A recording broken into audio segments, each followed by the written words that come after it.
Boas-vindas a mais uma exploração técnica trazida pela Forge College. Hoje, a gente continua nossa jornada pelas estruturas avançadas de programa Solana. Na lição anterior, aplicamos princípios super rígidos de posse e gerenciamento de memória em código Rust seguro. Mas e quando a gente precisa sair dos trilhos? Bom, hoje vamos investigar exatamente o que acontece quando o código entra no território selvagem e muitas vezes caótico da concorrência e dos chamados padrões inseguros. Porque, vamos combinar, compilar com sucesso definitivamente não significa executar com segurança. A gente passa muito tempo confiando no compilador, não é mesmo? Mas a dura realidade é que quando começamos a contornar as regras para ganhar performance em concorrência, a chance de causar um caos absoluto em tempo de execução é gigantesca. O código compila, mas por baixo dos panos é uma bomba relógio. E para rastrear e esmagar esses bugs difíceis, o nosso plano de ataque hoje é o seguinte: 1. O lado inseguro do Rust. 2. A anatomia de um bug. 3. Explorando com Loom. 4. Miri, o nosso detetive solitário. 5. Sincronização segura. E, por fim, 6. O relatório de depuração. Vamos direto ao ponto com a nossa seção 1. O lado inseguro do Rust. Basicamente, como é operar totalmente fora da nossa rede de segurança. Pensa no Rust seguro como se fosse aquele pai super rígido, mas muito amoroso. Ele mantém tudo perfeitamente organizado e não deixa nada fora do lugar antes mesmo de o programa rodar. Já o Rust inseguro, o famoso bloco unsafe, bom, esse é tipo um adolescente saindo escondido de madrugada. É incrivelmente poderoso, tem total liberdade para fazer operações de baixo nível, mas está absurdamente propenso a cometer erros fatais se não tiver um monitoramento de perto. E é exatamente aí que entra a nossa seção 2, a anatomia de um bug. Vamos reconstruir a cena do crime. Numa cena de crime de concorrência, os suspeitos costumam ser sempre os mesmos. De um lado, a mutação compartilhada não sincronizada, que é a receita mais rápida para criar as temidas condições de corrida de dados. Do outro, o aliasing através de ponteiros brutos, que literalmente escancara as portas para erros bizarros, tipo tentar usar uma memória que já foi liberada. São esses padrões específicos que fazem um contrato inteligente travar do nada quando já está rodando um chain.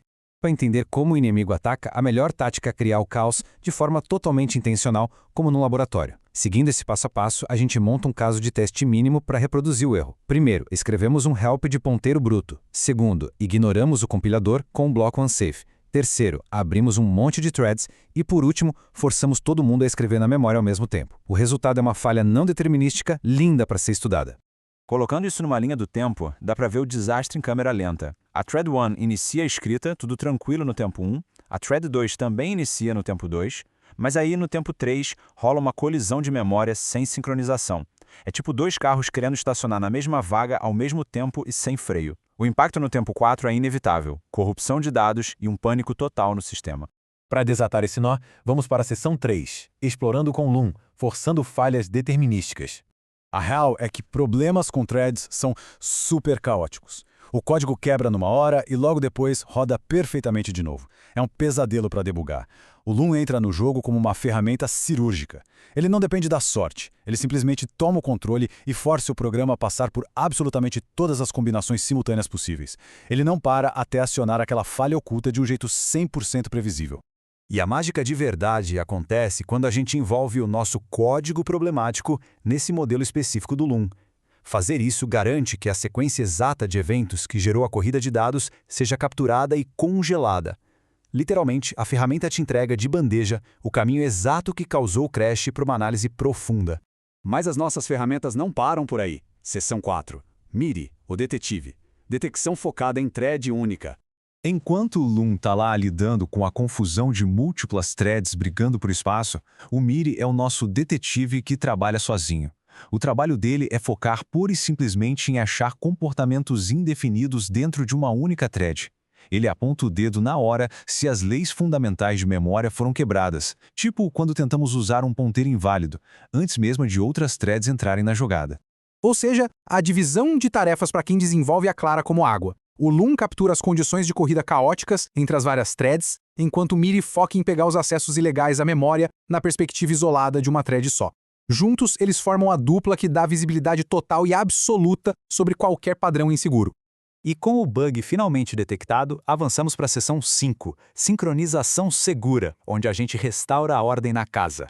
Identificada a falha, basta aplicar a solução correta usando o nosso arsenal de primitivos seguros.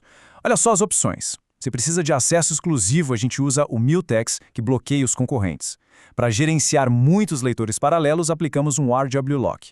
Se a operação é simples e precisa de custo baixíssimo, os tipos atômicos resolvem perfeitamente. E claro, se precisarmos de controle manual lá no nível mais baixo, tem OneSafeCell. Cada ferramenta serve para estancar a bagunça de um jeito muito específico e evitar que o runtime exploda. Chegamos então à seção 6, relatório de depuração, a arte de documentar o patch. Em um ambiente de alta performance, ninguém corrige bug na base do "acho que arrumou". A comunidade exige provas. Um relatório de depuração forte precisa ter os passos mínimos de reprodução, os logs fresquinhos gerados pelo Loom ou pelo MIDI, uma análise clara de um parágrafo sobre a causa raiz e, claro, o patch seguro devidamente testado. Isso garante que todo mundo entenda a diferença entre uma corrida de dados ou um erro de liberação de memória. E por que a gente pegou tão pesado nisso hoje? Porque dominar essas técnicas profundas com MIDI e o Loom é exatamente a preparação que precisávamos para os próximos passos desta trilha. A implementação de estruturas de dados avançadas, de alta velocidade e sem bloqueios. Para construir esse nível de performance, a fundação de segurança tem que ser absolutamente impenetrável. Então, enquanto fechamos essa análise, fica essa grande reflexão. Quando a gente deliberadamente desativa a rede de segurança do compilador, em nome da performance, como a gente prova que a memória continua realmente segura? A resposta exige uma postura investigativa ativa e o uso dessas ferramentas absurdas. Para mergulhar ainda mais fundo no universo do desenvolvimento avançado e descobrir arquiteturas seguras para o Web3, não deixem de acessar Forge.college. Este conteúdo foi produzido pela Forge College. Um abraço e até a nossa próxima exploração técnica.